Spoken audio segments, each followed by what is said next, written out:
ময়মনসিংহ জেলা আইনজীবী সমিতি নির্বাচনে ১৫টি পদের মধ্যে সভাপতি, সাধারণ সম্পাদকসহ সবকটি পদে জয়ী পেয়েছেন বিএনপিপন্থী আইনজীবীরা। তারা সবাই সমন্বিত আইনজীবী ঐক্য পরিষদের ব্যানারে নির্বাচনে অংশ নেন।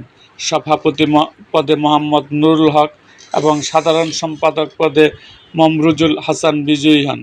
শুক্রবার বেলা 11:30টার দিকে ভোট গণনা শেষে এই ফলাফল ঘোষণা করেন দায়িত্বপ্রাপ্ত প্রিসাইডিং কর্মকর্তা আবু রেজা মোহাম্মদ ফজলুল হক। 15ই এপ্রিল ফ্যাসিস্টের সহযোগী আখ্যা দিয়ে এই নির্বাচন থেকে 16 জনের প্রার্থিতা বাতিল করে নোটিশ প্রকাশ করেন নির্বাচনে দায়িত্বপ্রাপ্ত রিটার্নিং কর্মকর্তা সমিতির আহ্বায়ক আব্দুল বারী। গত বৃহস্পতিবার সকাল 10টা থেকে সমিতির ভবনে ভোট গ্রহণ শুরু হয়ে চলে বিকেল 5টা পর্যন্ত।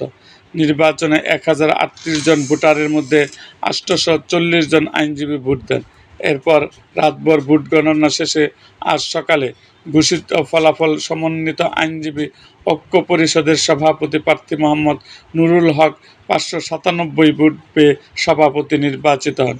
তার নিকটতম প্রতিদ্বন্দ্বী জামায়াত এনসিপি জোট সমর্থিত ঐক্যবদ্ধ আইনজীবী পরিষদের প্রার্থী একেএম আমানুল্লাহ পেয়েছেন 211 ভোট।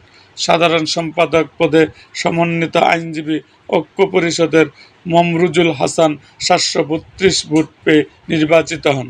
তার নিকটতম প্রতিদ্বন্দ্বী ঐক্যবদ্ধ আইনজীবী পরিষদের প্রার্থী এটিএম মাহবুল আলম পেয়েছেন 60 ভোট।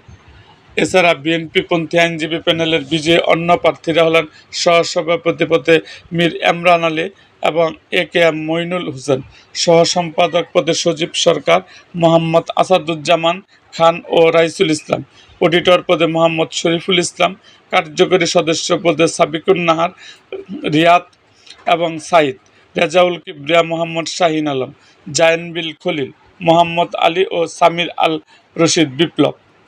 এরকম আরও ভিডিও পেতে এবং রাজনৈতিক অঙ্গনের নানা ঘটনা ও ইতিহাস জানতে আমাদের মুক্তাগাছার ইতিহাস মিডিয়া ইউটিউব চ্যানেলটিকে সাবস্ক্রাইব করুন এবং পাশে থাকা বেল আইকনটি বাজিয়ে দিন।